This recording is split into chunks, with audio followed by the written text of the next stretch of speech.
రాజకీయాల్లో ఏదో cinema dialogue చెప్పినట్టుగా ఎక్కడ నెగ్గాలో కాదు ఎక్కడ తగ్గాలో తెలిసినాడు రాజకీయ నాయకుడు అనిపిస్తుంది. గతంలో మనం చూసాం చంద్రబాబు నాయుడు గారి పంద. కేవలం 23 మంది ఉన్నప్పటికీ కూడా ఏ రకంగా పోరాడారు. తర్వాత తనకి అవమానం జరిగిందని తను బయటికి వెళ్ళాడే కానీ మిగిలినటువంటి వాళ్ళందరినీ ప్రతి సెషన్కి పంపారు. వాళ్ళు చేయాల్సినటువంటి పోరాటం చేశారు.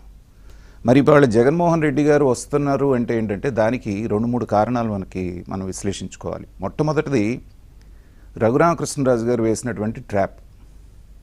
గతంలో ఎప్పుడు కూడా చాలామంది చాలా సందర్భాల్లో ఆ రకంగా చూస్తే 2014-19 మధ్యలో చాలా సంవత్సరాలు వీళ్ళు రాలేదు అసలు అసెంబ్లీకి.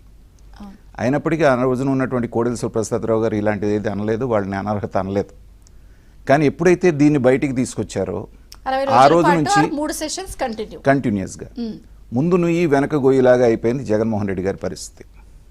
అదే వెనకటి జగన్మోహన్ రెడ్డి గారు అయితే ఖచ్చితంగా అనర్హత వేయించుకొని ఎలక్షన్స్కి వెళ్ళి మళ్ళీ గెలిచొచ్చి చూసారా మళ్ళీ నేను గెలిచాననేటువంటిది మనకు జ్ఞాపకం ఉంది కదా. అంతకుముందు కాంగ్రెస్ నుంచి బయటకు వచ్చినప్పుడు ఆ పందాన్ని చూసారా, అప్పుడు ఎవరైతే వ్యతిరేకత వచ్చేసింది మేము గెలిచేస్తాం అనేటువంటి. ఇక్కడ 3 భయాలు ఆయన్ని వెంటాడుతున్నాయండి. మొట్టమొదటిది ఏంటంటే అనర్హత వేటు అనేటువంటిది ఉంది. వీళ్ళందరి మీద అనర్హత వేటు పడ్డ తర్వాత ఇవాళ ఉన్నటువంటి పరిస్థితుల్లో 7 నెలలు 8 నెలల కాలంలో ఈయన ప్రవర్తించినటువంటి తీరు, అసెంబ్లీకి వెళ్ళి మా సమస్యలు వినిపించవయ్యా అంటే నాకు ప్రతిపక్ష నాయకుడు హోదా ఇవ్వలేదు కాబట్టి నేను వెళ్ళను అని చెప్పేసి ప్రెస్ ముందు మాట్లాడటం జనంలో అది చాలా చర్చ జరుగుతామని చాలా నెగిటివ్ వెళ్ళింది.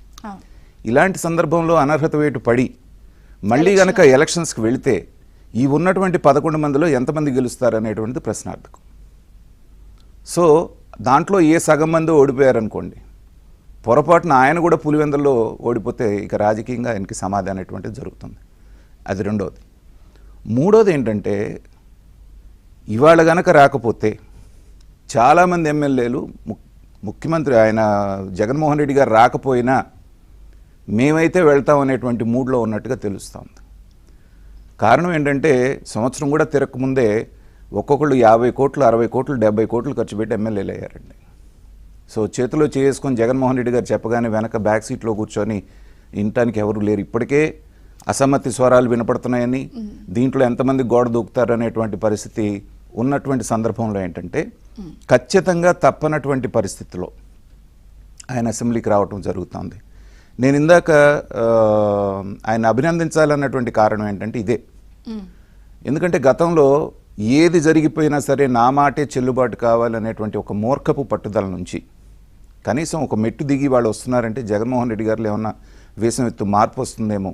ఎందుకంటే ఎలక్షన్ ముందు మీరు ఈ పాస్ పుస్తకాల మీద ఫోటోలు వేసుకోవటాలు, తర్వాత ల్యాండ్ టైటిలింగ్ యాక్ట్ తీసుకురావద్దని అందరూ మొత్తుకున్నా తనకి చేటు చేస్తుందన్నా కానీ వెనక్కి వెళ్ళాలి ఆయన. ఇలా అనేకమైన నిర్ణయాలు ఉన్నాయి.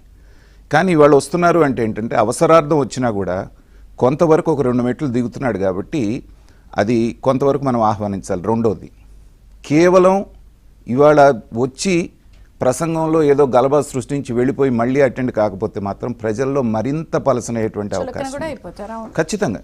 ఎందుకంటే కేవలం పదవి కాపాడుకోవడానికి మాత్రమే ఇతను ప్రయత్నిస్తున్నాడు కానీ ప్రతిపక్షం పాత్ర ఖచ్చితంగా అవుతుంది. అందుకని అన్ని రకాల ట్రాప్ వాళ్ళు చేసి పెట్టున్నారు అనమాట. జనసేన నుంచి శాంతి ప్రసాద్ గారు ఉన్నారు. శాంతి ప్రసాద్ గారు నమస్తే, బ్రేక్ఫాస్ట్ న్యూస్ కి స్వాగతం. సామాన్యంగా ఎటువంటి రాజకీయ నాయకుడైనా సరే మొహమాటం లేకుండా యాక్టింగ్ కోసం అయినా సరే, లేదా అది నిజం కాకపోయినా నేను ప్రజల కోసమే ఉన్నా, నేను ప్రజల కోసం అవమానాలు పడతా, నేను ప్రజల కోసం ఆ ప్రతిపక్ష వాళ్ళని ఏం చేసినా కూడా పడతాను మొహమాటానికైనా కనీసం అంటారు. కానీ ఈయన ఎక్కడ